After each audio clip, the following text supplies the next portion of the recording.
सामवेदीय तलवकार शाखा की केनोपनिषद के द्वितीय खंड के चतुर्थ मंत्र के व्याख्यान रूप भाष्य की चर्चा हम लोग कर रहे हैं। प्रतिबोध विदितम मतम अमृतत्वम ही विन्दते, इस मंत्र की चर्चा हो रही है। प्रतिबोध विदितम मतम, इसमें प्रतिबोध शब्द में बोध शब्द का अर्थ है अंतःकरण की वृत्तियां, और प्रतिबोध शब्द का अर्थ है समस्त अंतःकरण वृत्तियां, समस्त चित्त वृत्तियां प्रतिबोध है। और वे जड़ अंतःकरण का परिणाम रूपा होने से स्वयं जड़ है, तो भी अवभासक के रूप में प्रतीत हो रही, यानी अजड़ सी प्रतीत हो रही है जड़ होते हुए भी। तो जड़ होते हुए भी जो पदार्थ अजड़ सा प्रतीत हो, तो मानना होता है उसमें किसी स्वतः अजड़ यानी चिद्रूप पदार्थ का संसर्ग है। स्वभावतः शीतल जल भी गर्म प्रतीत होता है, उष्ण प्रतीत होता है, तो मानना होता है स्वभावतः शीतल जल में स्वभावतः उष्ण पदार्थ का संसर्ग है, उसी के संसर्ग से वह स्वभावतः शीतल होता हुआ भी उष्ण सा प्रतीत हो रहा है। जब तक वह औष्ण्य युक्त अग्नि से युक्त रहेगा तब तक शीतल होता हुआ भी उष्ण सा प्रतीत होगा। ऐसे ही स्वतः जड़ होते हुए भी अजड़ सा प्रतीत हो रहा है चित्त प्रत्यय, जिस स्वतः चिद्रूप वस्तु के संसर्ग से वह चिद्रूप वस्तु उसकी अवभासक कोई न कोई दूसरी है।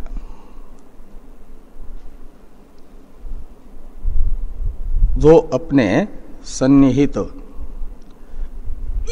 जड़ चित्त प्रत्ययों को भी अजड़ सा बता रही है, वह चेतन वस्तु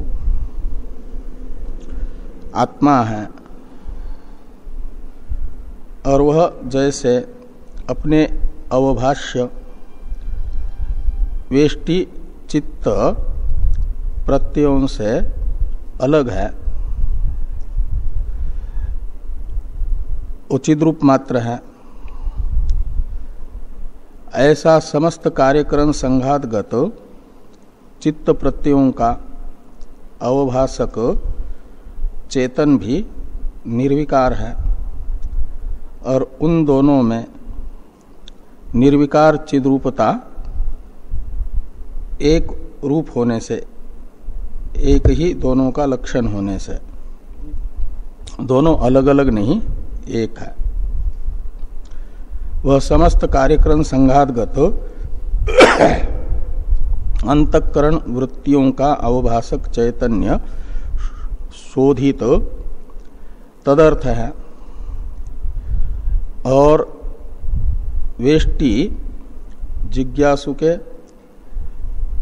अंतःकरण के प्रत्ययों का अवभासक उनसे अलग चैतन्य शोधित तोमर्थ है। इन दोनों का शोधित अपने अपने उपाधिभूत प्रत्ययों के अवभाष्य प्रत्ययों के अवभासक शोधित त्वमर्थ तथा शोधित तदर्थ का स्वरूप स्वतः भिन्न भिन्न नहीं है। उपाधि के कारण भिन्न है वह भेद कल्पित माना जाएगा, औपाधिक माना जाएगा। स्वतः एक है, वो ब्रह्म मैं हूं, ऐसा बोध प्रतिबोध विदितम शब्द से अपेक्षित है। प्रतिबोध शब्द से अवभाष्य मात्र को लिया जा रहा है, और वो जो अवभाष्य मात्र चित्त प्रत्यय उनका अवभाषक निर्विकार चेतन ब्रह्म मैं हूं इत्याकारक बोध, यानी अहम ब्रह्मास्मि इत्याकारक साक्षात्कार यहाँ प्रतिबोध विदितम शब्द का अर्थ है। और ऐसा बोध मतम है का अर्थ है सम्यक ज्ञान है। उस बोध को प्रतिबोध विदितम मतम, इसमें मतम शब्द कह रहा है यही सम्यक ज्ञान है, यथार्थ ज्ञान है। इसे भाष्यकार भगवान बता रहे हैं प्रतिबोध विदितम इत्यादि वाक्य से 64 नंबर पृष्ठ पर।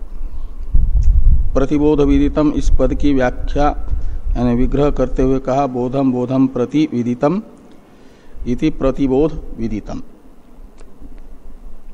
इसमें बोध शब्द का अर्थ बताया कि बोध शब्देन बौद्धा प्रत्यया उच्यन्ते। प्रत्यय शब्द का विशेषण है बौद्धा, और बौद्ध शब्द का अर्थ है बुद्धेर विकारा, बुद्धा बौद्धा बुद्धि के विकार परिणाम। हाँ, वृत्त्यात्मक ज्ञान। तो बौद्धा प्रत्यय का अर्थ हुआ वृत्त्यात्मक ज्ञान, सभी वृत्त्यात्मक ज्ञान। अब वह वृत्त्यात्मक ज्ञान ब्रह्म नहीं है। वृत्त्यात्मक ज्ञान का अवभाषक जो है, जिसे उपनिषदों में दृष्टेर द्रष्टा, श्रुतेर श्रोता इत्यादि शब्दों से कहा, उसमें दृष्टि श्रुति का तो अर्थ है चक्षुरादि प्रमाणों से उत्पन्न हुई चित्त वृत्ति, जिसे यहाँ पर बौद्ध प्रत्यय कहा जा रहा है। बोध शब्द से कहा जा रहा है प्रतिबोध विदितम मतम।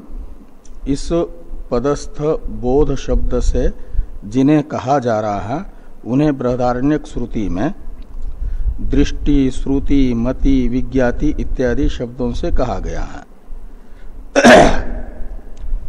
और श्रोता मनता दृष्टा विज्ञाता इन शब्दों से जिसको कहा जा रहा है उसे यहाँ पर कहा जा रहा है प्रतिबोध शब्दित समस्त चित्तवृत्तियों का अवभाषक के रूप में। और वहाँ वो दृष्टादि शब्दों से कहा गया, और दृष्टियादि शब्द का अर्थ है बोध। और उन समस्त बोधों का जो अवभाषक है, प्रकाशक है, ज्ञाता है, दृष्टा है, वह अपने अवभाष्य समस्त चित्त वृत्तियों से अलग है, दृश्य दृष्टा से अलग हुआ करता है। दृश्य से दृष्टा असंश्लिष्ट होता, अलग होता है। तो ये जो बृहदारण्यक श्रुतिस्थ श्रोता दृष्टा मनता विज्ञातादि शब्दों से लक्षित होने वाला समस्त चित्तवृत्तियों का अवभाषक निर्विकार चेतन, वो मैं हूं, इस रूप से ज्ञान प्रतिबोध विदितम शब्द से अपेक्षित है। इसलिए आगे कहते हैं प्रतिबोध विदितम का ही अर्थ करते हुए सर्वे प्रत्यया विषया भवन्ति इत्यादि वाक्य से भाष्यकार भगवान इसका अवतरण लिखते हैं टीकाकार। तो सर्वे इत्यादि का अवतरण देखिए टीका में।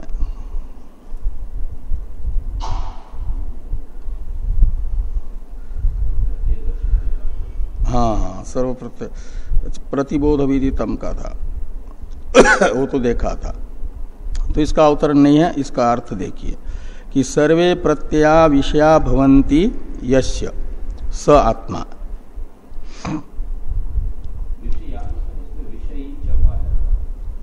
विषया प्रथमा का बहुवचन है। तो सर्वे प्रत्यया विषया भवन्ति यस्य, भवन्ति का कर्ता है प्रत्यया। तो समस्त प्रत्यय विषय होते हैं जिसके।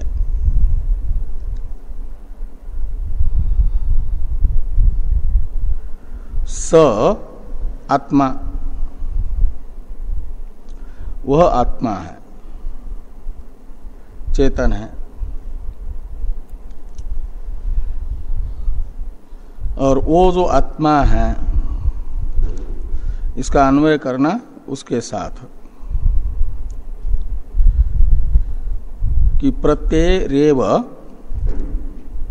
प्रत्ययसु अविशिष्टतया लक्ष्यते।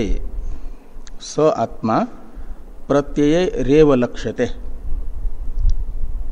तो समस्त प्रत्यय विषय हैं जिस आत्मा के, जिसके वह आत्मा है और वह उन्हीं अपने अवभाष्य प्रत्ययों से लक्षित होता है।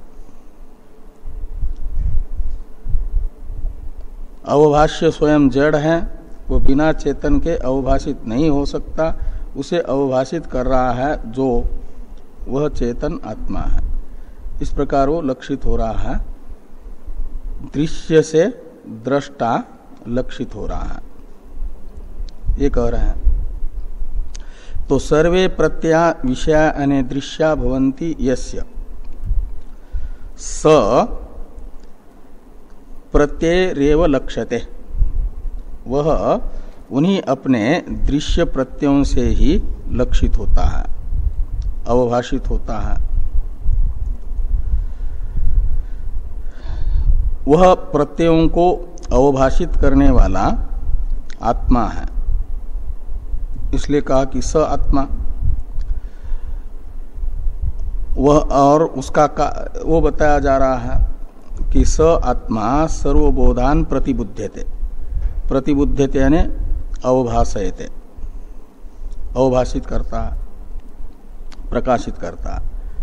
प्रतिबुध्यते का अर्थ करना प्रकाशयते, प्रतिबुध्यते। हाँ, न्यंत नहीं है, ये है आपके शन, दिवादिभ्य शन होता है ना, शन विकरण, बुध धातु दिवादिगण की। तो प्रतिबुध्यते कर्तरी प्रयोग है।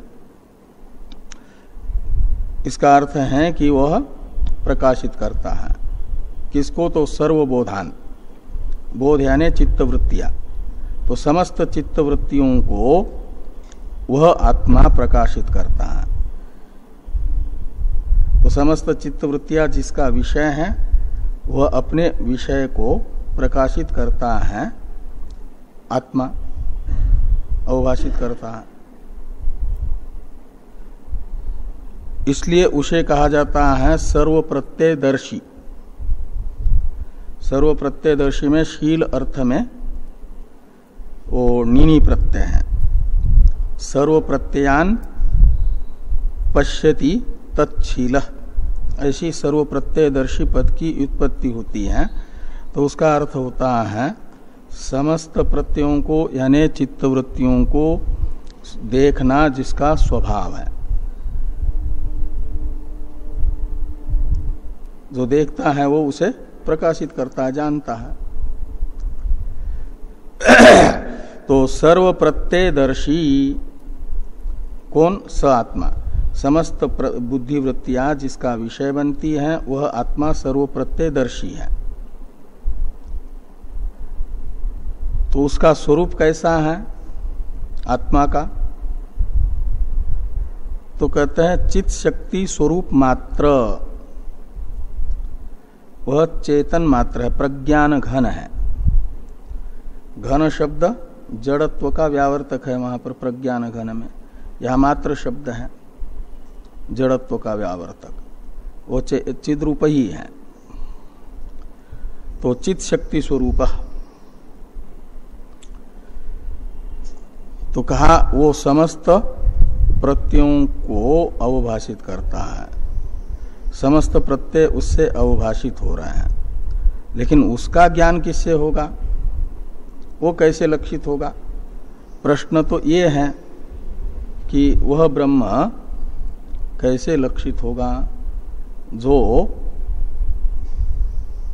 अविज्ञातम विजानताम कहा।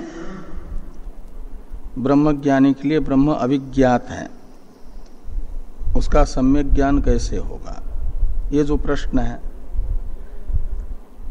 तो ये तो मालूम हुआ कि सारी बुद्धि वृत्तियां जिससे अवभाषित हो रही हैं वह ब्रह्म है, बुद्धि वृत्तियों का अवभाषक। लेकिन उसका ज्ञान कैसे होगा? तो कहते हैं कि प्रत्ययरेव प्रत्ययसु अविशिष्टतया लक्ष्यते। वो जो चिद्रूप है प्रत्ययों का अवभाषक, वह प्रत्ययरेव अपने दृश्य बुद्धि वृत्तियों से ही लक्ष्यते, लक्षित होता है। बुद्धिमान व्यक्ति उसे लक्षित करता है, मेधावी उसे लक्षित करता है कि बुद्धि वृत्तियां जड़ होते हुए भी जानी जा रही है, तो उनको जानने वाला चेतन आत्मा है, ऐसा वो मैं हूं। इस रूप से वह लक्षित करता है ब्रह्म को। ब्रह्म के यथार्थ ज्ञान में यह माध्यम बन जाता है, अवभाष्य बनकर के ब्रह्म के। तो जैसे पंखे का चलना, ट्यूब का प्रकाशित होना, गीजर का पानी गर्म करना, फ्रीजर का पानी को ठंडा करना आदि, ये ज्ञापक हैं आंख आदि से बिजली के न दिखने पर भी। उस बिजली के, विद्युत न हो तो पंखा चले न, फ्रीज ठंडा न करें, गीजर गर्म न करें।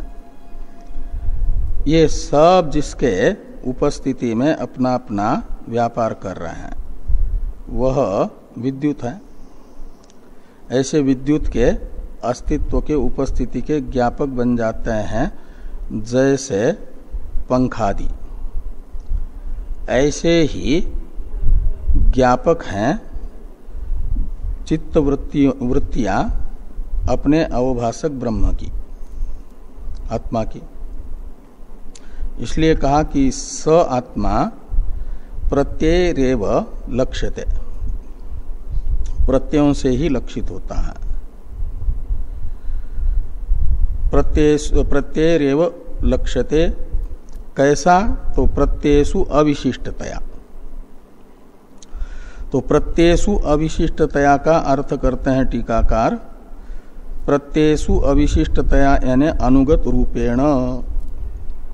तो प्रत्ययों में अनुगत रूप से, प्रत्ययों में अनुगत होने का अर्थ है कि जैसे ये बिजली ट्यूब से अनुगत है तो प्रकाश हो रहा है, पंखे से अनुगत विद्युत है तो पंखे में भ्रमण हो रहा है। ऐसे चित्तवृत्तियां चेतन से व्याप्त होकर के ही अपने अपने विषयों को अनावृत करती हैं। नहीं तो चित्तवृत्तियां चाक्षुष वृत्ति घटादि को अनावृत न करें। यदि चक्षु इंद्रिय से उत्पन्न हुई मनोवृत्ति में चेतन व्याप्त न हो, अनुगत न हो, बिजली से अनुगत यानी युक्त व्याप्त पंखा चलता है, बिजली से युक्त फ्रिज ठंडा करता है, ऐसे चेतन से व्याप्त चित्त वृत्तियां अपने अपने विषयों को अनावृत करके अवभाषित करती है, नहीं तो नहीं करेगी। तो इस प्रकार वह वहीं से करो। तो इस प्रकार वह अवभाषित हो रहा है चेतन। तो ये कहते हैं कि प्रत्ययेषु अनुगत रूपेण प्रत्ययरेव लक्ष्यते स आत्मा। तो नान्यद्वारम आत्मनो विज्ञानाय प्रत्ययरेव, इसमें जो एवकार है ना, उस एवकार का व्यावर्त्य बताया जा रहा है कि प्रत्ययरेव का व्यावर्त्य है अन्यद्वारम आत्मनः विज्ञानाय नास्ति। आत्मा के अवभाष्य चित्त वृत्तियों को छोड़ करके दूसरा कोई माध्यम आत्मज्ञान का है नहीं कि उसे मैं तया सम्यक रूप से अनिदंतया जान सके, अहंतया जान सके। ऐसा माध्यम चित्त वृत्तियां ही हैं, ये एवकार ने बताया। नान्य द्वारम आत्मनो विज्ञानाय,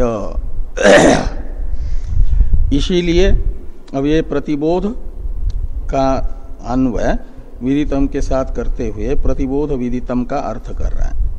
अतः प्रत्यय प्रत्यगात्मतया विदितम ब्रह्म यदा तदा तन्मतम, यानी तदा तत् सम्यक दर्शनम इत्यर्थ। तो प्रत्यय प्रत्यगात्मतया चित्त वृत्तियों के प्रत्यगात्मा के रूप में यानी अवभाषक के रूप में, दृष्टा के रूप में जब ब्रह्म का बोध होता है,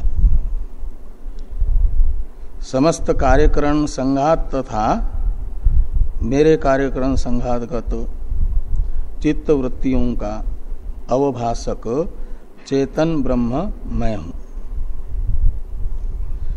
ऐसा जब बोध होता है तो कहते हैं तदा मतम, यानी तदा तत्सम्यक दर्शनम। तो अतः प्रत्यय प्रत्यगात्मतया, प्रत्यगात्मा कहते उनके अवभाषक को, दृष्टा को। तो प्रत्यय प्रत्यग आत्मा यानी अंतःकरण वृत्तियों का अवभाषक चेतन,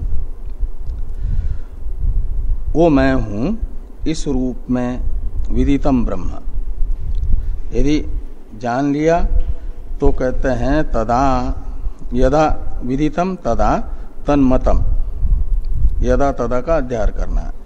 मतम का अर्थ करते हैं सम्यक दर्शनम, ये ब्रह्म का सम्यक ज्ञान है, यथार्थ ज्ञान है, अहंतया ज्ञान है, इदंतया। हाँ हाँ,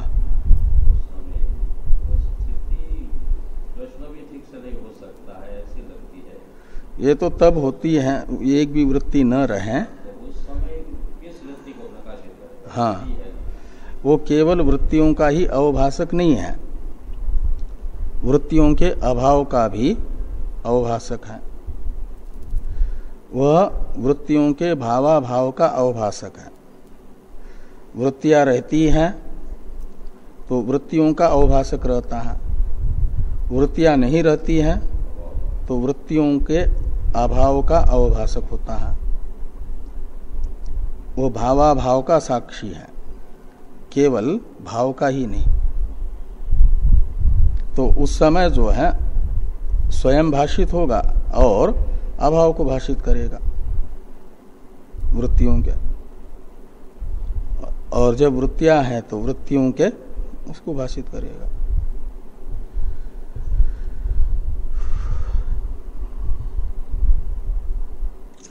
तो सर्व प्रत्यय दर्शित तो प्रत्यगात्मतया विदितम ब्रह्म यदा तदा तन्मतम तदा तत् सम्यक दर्शनम इत्यर्थ।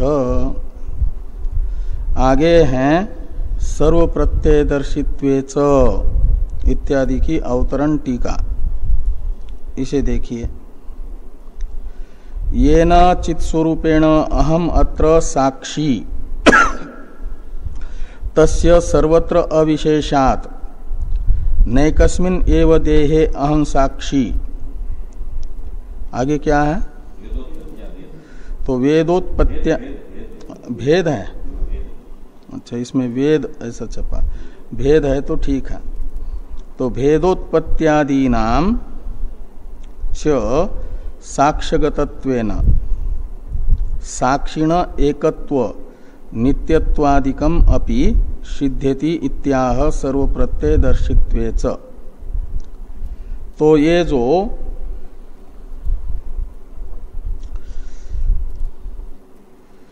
जिस चित स्वरूप से अहम अत्र साक्षी, इसमें अहम का अर्थ है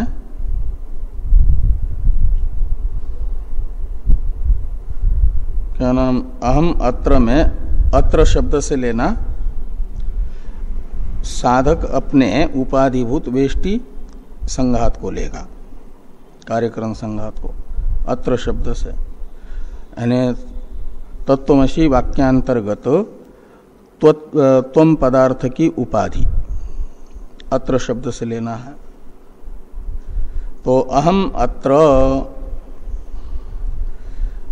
यानी अस्मिन कार्यक्रम संघाते, मेरे अपने कार्यक्रम संघात में साक्षी ये न चित्रूपेण अहम, ऐसा अन्वय करना। जिस चेतन रूप से मैं इस कार्यक्रम संघात में साक्षी हूं चित्तवृत्तियों का, तस्य, तस्य शब्द से लेना है यत शब्द से जिसको ले रहा है तृतीयांत, चित्त स्वरूप को। तो तस्य यानी तस्य चित्त स्वरूपस्य, उस चित्त स्वरूप का सर्वत्र अविशेषात। तो सर्वत्र शब्द से लेना है समस्त कार्यक्रम संघात।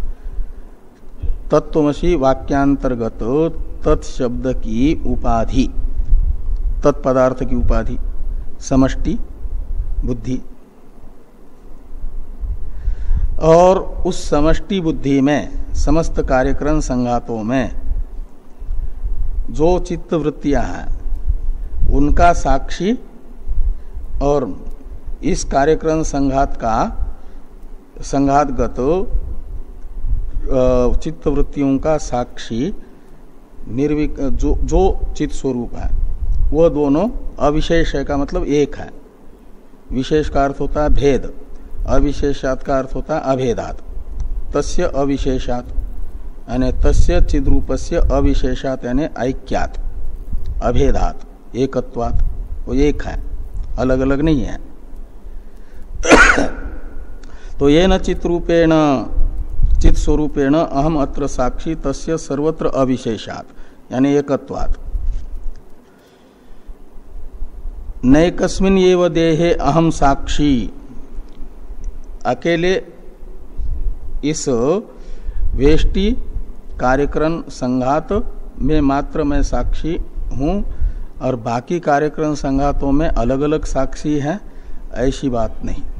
मैं एक ही संघात में साक्षी नहीं हूं, अपितु सर्व संघात गत चित्त वृत्तियों का साक्षी मैं ही हूं, क्योंकि दोनों में कोई भेद नहीं है, अविशेष है, अभेद है। और जो भेद है अलग अलग शरीरों में अलग अलग आत्मा प्रतीत से होते हैं, वो सब भेद दिख रहा है कि नहीं दिख रहा? सामने वाले कार्यक्रम संघात में अलग, चैतन्य में अलग, ये अलग वो अलग,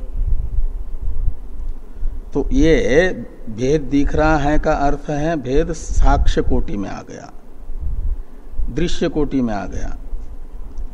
और जो दिखता है वो आत्मा नहीं होता, अनात्म कोटि में जाता है, साक्ष्य कोटि में होता है। तो ये कहते हैं कि भेद और उत्पत्ति आदि नाम, और जो उत्पत्ति प्रतीत होती है, ये सब दिख रहे हैं। उत्पत्ति आदि शब्द से मृत्यु, जरा आदि जो भी विकार है, ये सब के सब दृश्य कोटि में आने से क्षेत्र धर्म में आएंगे। क्षेत्र में भेद है, क्षेत्र में उत्पत्ति है, क्षेत्र यानी दृश्य। तो ये सब का सब दृश्य कोटि में गया, अवभाष्य कोटि में गया, तो साक्ष्यगतत्वेन यानी अनात्मत्वेन, ये सब अनात्मा है। इसलिए साक्षिण एकत्व नित्यत्वादिकम अपि सिद्ध्यति।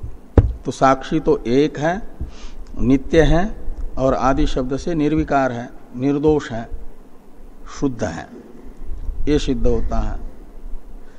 तो भेद उत्पत्त्यादिनांच साक्ष्यगतत्वेन साक्षिण एकत्व नित्यत्वादिकम अपि सिद्ध्यति इति आह। इस अभिप्राय से भाष्यकार भगवान ये वाक्य लिखते हैं। सर्व प्रत्ययदर्शित्वे च सर्वभूतेषु सिद्धम भवेत, नहीं, सर्व प्रत्ययदर्शित्वे च उपजनन अपाय वर्जित दृक् स्वरूपता नित्यत्वम शुद्ध स्वरूपत्वम आत्मत्वम निर्विशेषैकत्वंच सर्वभूतेषु सिद्धम भवेत। ये कहते हैं कि सर्व प्रत्ययदर्शित्वे च, ये सती सप्तमी है, आत्मनः का अध्यार करना। वो जो निर्विकार चेतन है उसमें सर्व प्रत्ययदर्शित्व सिद्ध होने पर, सर्व प्रत्ययदर्शित्व सिद्ध होने पर, हाँ वो स्वयं सिद्ध है, वो चिद्रूप, हाँ शास्त्र से, हाँ। तो सर्व प्रत्ययदर्शित्वे च सती, वो सर्व प्रत्ययदर्शी है, ये चेतन एक है, वही जड़ का अवभाषक है, ऐसा निश्चित होने पर सर्वभूतेषु, ऐसा अन्वय करना कि सर्वभूतेषु उपजन अपाय वर्जित दृक् स्वरूपता नित्यत्वम सिद्धम भवेत। ऐसा एक एक का अन्वय करना कि जब आत्मा सर्वप्रत्ययदर्शी है, ये निश्चित होता है आत्मा में, तो उपजन अपाय वर्जित दृक् स्वरूपता रूप जो नित्यत्व है वह आत्मा में सिद्ध होगा। उपजन कहते हैं उत्पत्ति को, उपजनन उत्पत्ति, अपाय विनाश। तो उपजन अपाय वर्जित का अर्थ होता है उत्पत्ति विनाश रहित दृक् स्वरूपता। ये उत्पत्त्यादि, उत्पत्ति विनाश दृश्य हैं। इन उत्पत्त्यादि कार्यक्रम संघात के उत्पत्त्यादि का जो दृक् है, दृष्टा है, वह उपजन अपाय वर्जित दृक् स्वरूप है, उसमें दृक् स्वरूपता है, उत्पत्ति विनाश रहित दृक् स्वरूपता, यही नित्यता है, यही नित्यत्व है। उत्पत्ति विनाश रहित दृक् स्वरूपता ही नित्यत्व है। यह नित्यत्वम सिद्धम भवेत। कब? जब उसमें सर्व प्रत्यय दर्शित्व निश्चित हो जाए। तो सर्व प्रत्यय दर्शित्वे च सति आत्मनः अध्यार करना, उपजनन अपाय वर्जित दृक् स्वरूपता नित्यत्वम सर्वभूतेषु सिद्धम भवेत। और सर्व प्रत्यय दर्शित्वे च आत्मनः विशुद्ध स्वरूपत्वम सिद्धम भवेत। ये भी अन्वय करना कि वह सर्व प्रत्ययदर्शी है। तो जितनी भी अशुद्धि है वो सारी की सारी अशुद्धि दृश्य कोटि में है। और यह नित्य शुद्ध है, शुद्ध स्वरूप है, ये निश्चित हो जाएगा। क्योंकि दृश्य के गुण दोषों से दृष्टा रहित होता है, युक्त नहीं होता। तो जो भी अशुद्धि प्रतीत होती है काम क्रोधादि, वो सब की सब दृश्यभूत अंतःकरण में है, राग द्वेषादि दोष अशुद्धि। और आत्मा उन राग द्वेषादि का दृष्टा होने से आत्मा उनसे रहित है, शुद्ध है। तो विशुद्ध स्वरूपत्वम आत्मनः सिद्धम भवेत, सर्व प्रत्ययदर्शी यदि होगा तो ऐसा सिद्ध होगा आत्मा। और सर्व प्रत्ययदर्शित्वेच आत्मत्वम सिद्धम भवेत, वो जो निर्विकार चेतन है वह सर्व प्रत्ययदर्शी है, ऐसा निश्चित होगा। तो उसमें आत्मत्व भी दृष्टा में, आत्मा दृश्य है कि दृष्टा है? दृश्य नहीं है, दृष्टा है।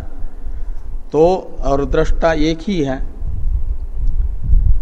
वो है निर्विकार चेतन, और वही एक दृष्टा है, ये निश्चित हो जाएगा सर्व प्रत्ययदर्शी। तो वो आत्मा है यानी मैं हूं, ये भी निश्चित हो जाएगा। आत्मत्व यानी अहंता भी निश्चित होगा, वास्तविक मेरा स्वरूप वो है। और सर्व प्रत्ययदर्शित्वेच निर्विशेषतैकत्वंच सर्वभूतेषु सिद्धम भवेत। तो सर्व प्रत्ययदर्शी आत्मा है, ये निश्चित हो जाएगा। तो केवल इस वेष्टि संघात के चित्तवृत्तियों का मात्र अवभाषक नहीं, सारे संघातगत चित्तवृत्तियों का अवभाषक निर्विकार चेतन एक है। तो निर्विशेषता ही एकता है, विशेषता का अर्थ है भेद, निर्विशेषता का अर्थ हो जाएगा भेद रहित, अभिन्न। अभिन्नता रूप एकत्व भी आत्मा का सिद्ध होगा जब आत्मा में सर्व प्रत्यय दर्शित्व सिद्ध होगा। तो निर्विशेषतैकत्वंच सर्वभूतेषु सिद्धम भवेत। आगे हैं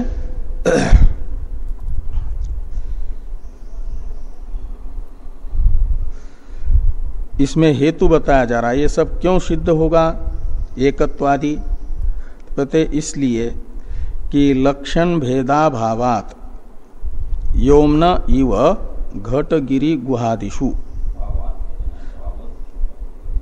भावात, लक्षण भेदाभावात यानी लक्षण भेद का अभाव होने से,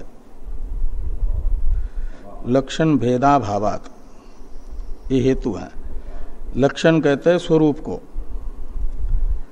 तो स्वरूप का भेद न होने से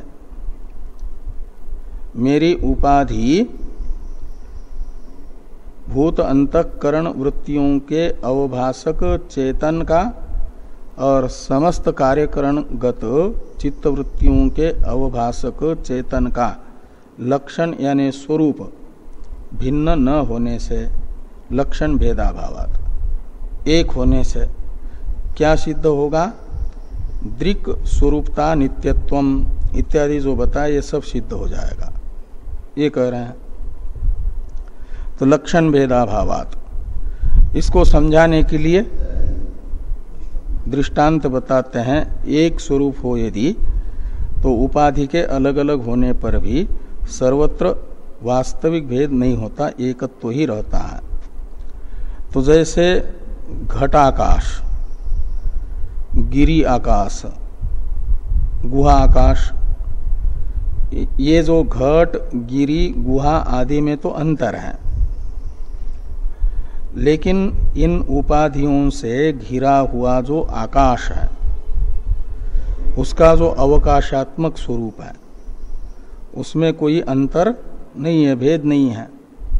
तो अवकाशात्मक स्वरूप घटाकाश, गिरियाकाश, गुहाकाश आदि का एक होने से, स्वरूप में भेद न होने से, ये घट गिरि गुहादि उपाधियों के भिन्न भिन्न होने पर भी महाकाश एक है, स्वरूप एकत्वात्।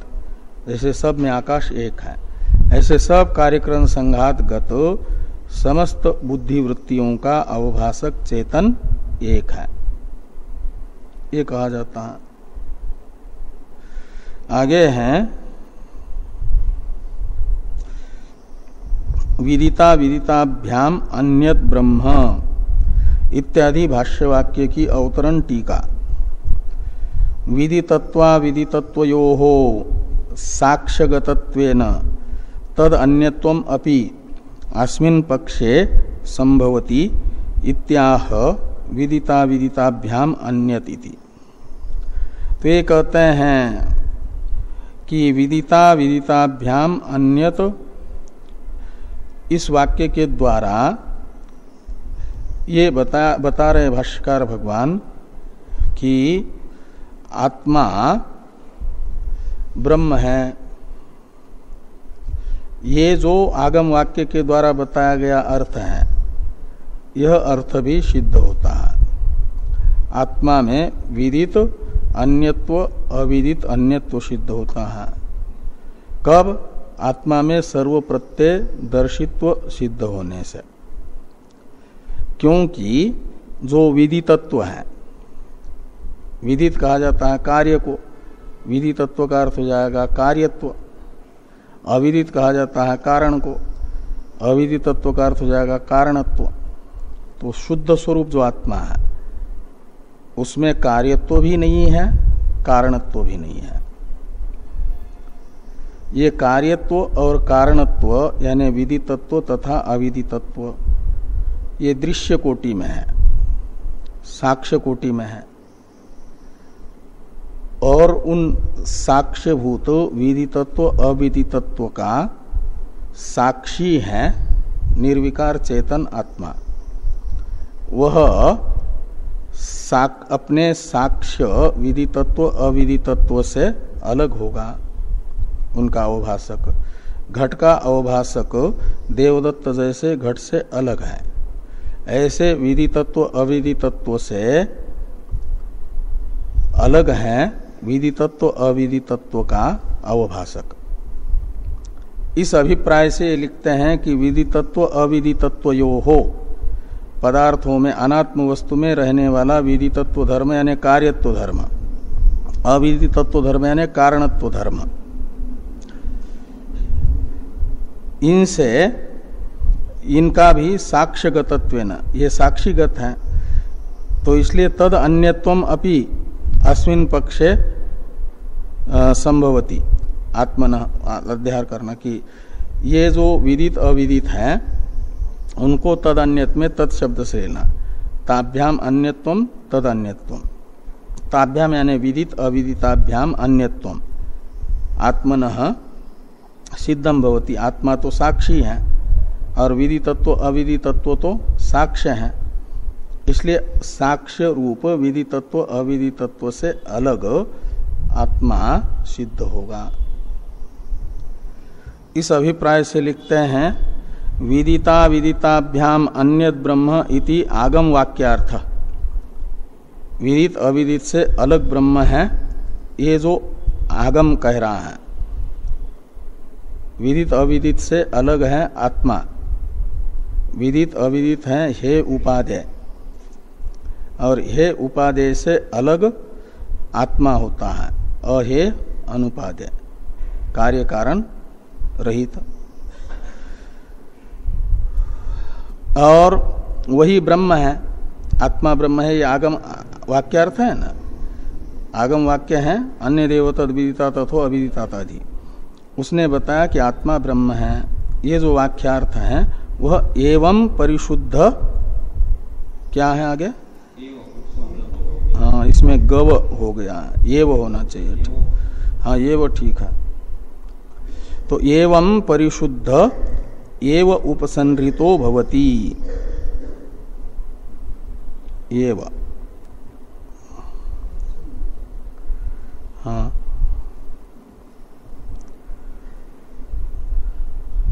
एवं परिशुद्ध एव उपसंहृतो भवति। हाँ, तो अन्य देव तद विदितात अथो अविदितात अधि, ये जो वाक्यार्थ हैं ये भी परिशोधित होता है, यानी जैसा है ऐसा बताया जाता है। उस वाक्यार्थ का ज्ञान ही तो सम्यक ज्ञान है ना। और यहां पर प्रतिबोध विदितम मतम में भी यही बताया जा रहा है।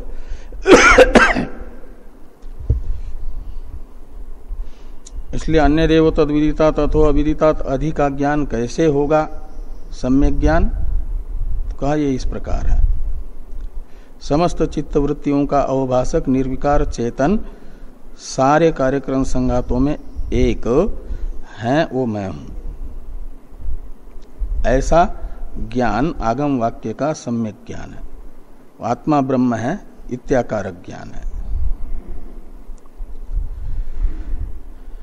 अब ये समस्त चित्तवृत्तियों का अवभाषक चेतन ब्रह्म है, वो आत्मा है, इसे बताने वाली बृहदारण्यक श्रुति भी भाष्यकार भगवान बता रहे हैं कि दृष्टेर द्रष्टा श्रुते है श्रोता मतेर मंता विज्ञातेर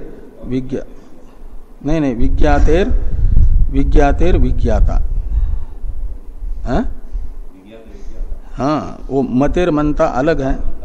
जैसे दृष्टेर द्रष्टा श्रुते है श्रोता मतेर मंता इत्यादि में अ नहीं है ना, तो यहाँ विज्ञातेर में भी विज्ञातेर विज्ञाता।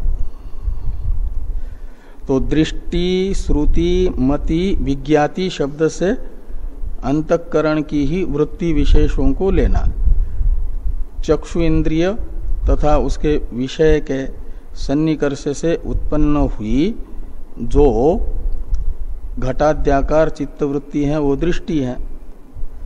शब्द तथा श्रोत्र इंद्रिय के सन्निकर्ष से उत्पन्न हुई शब्दाकार वृत्ति श्रुति शब्द से लेनी है। मानस प्रत्यक्ष को मति शब्द से लेना है। और ये जो विज्ञाति है निश्चय बुद्धि का व्यापार निश्चयात्मक, उसे लेना है विज्ञाति शब्द से। तो भी एक चित्तवृत्ति है परमात्मिका निश्चयात्मिका। ये जो चित्तवृत्तियां हैं दृष्टियादि शब्द से बताई गई। दृष्टि का दृष्टा, दृष्टा शब्द से उसका साक्षी, चाक्षुष वृत्ति का साक्षी, और श्रावण प्रत्यक्ष का साक्षी, आपके मनोवृत्ति का साक्षी मानस प्रत्यक्ष का, बुद्धि निश्चय का साक्षी बुद्धिवृत्ति का साक्षी, ये विज्ञाति आदि। वो जो श्रोता दृष्टा मनता विज्ञाता शब्द से कहा जा रहा है वह निर्विकार चेतन है। उनके स्वरूप में कोई अंतर नहीं है।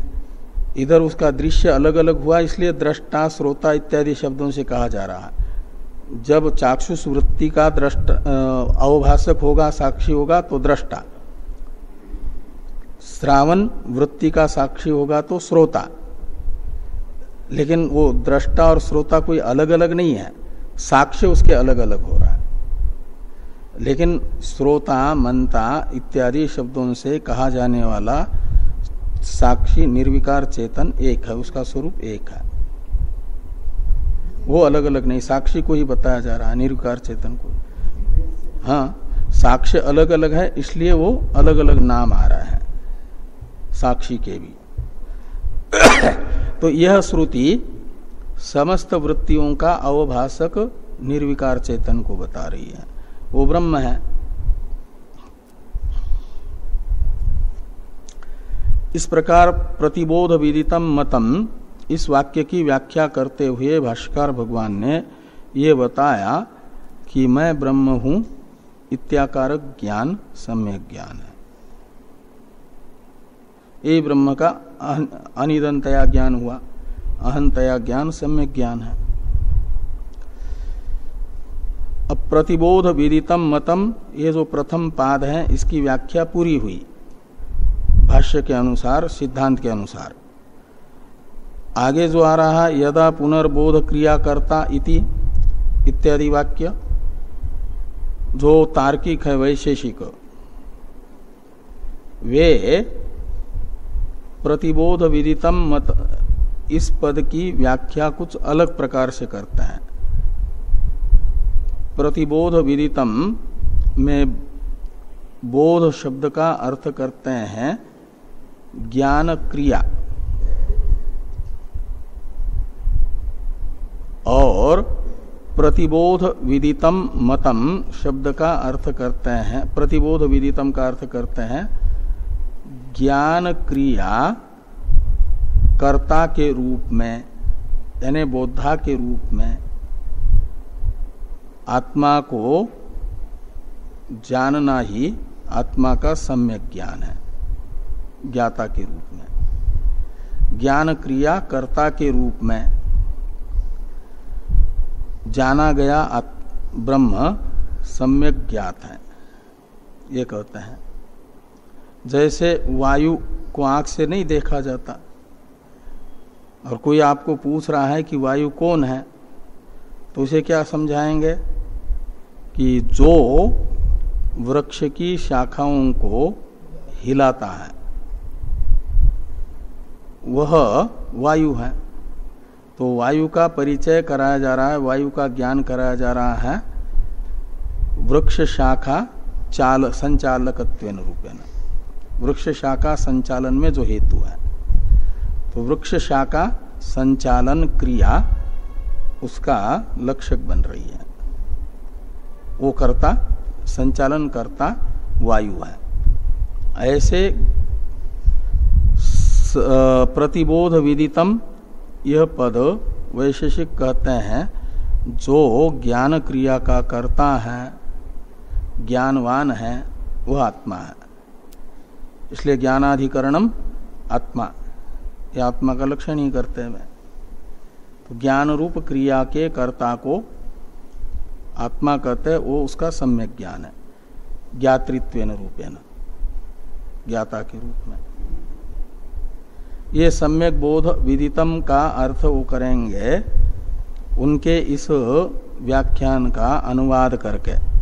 उसमें जो दोष होते हैं उसे भाष्कर भगवान बता रहे हैं आगे, यदा पुनर्बोध क्रिया इत्यादि से। वो सम्यक ज्ञान कैसे होगा?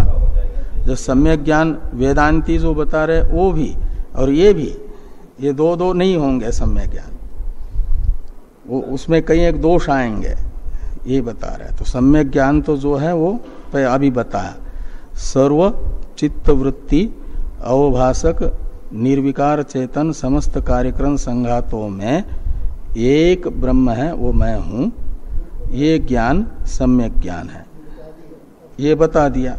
और जो अभी बताने जा रहे हैं वो असम्यक ज्ञान है, हाँ, वो बताने जा रहा है। इस पर चर्चा करते हैं कल।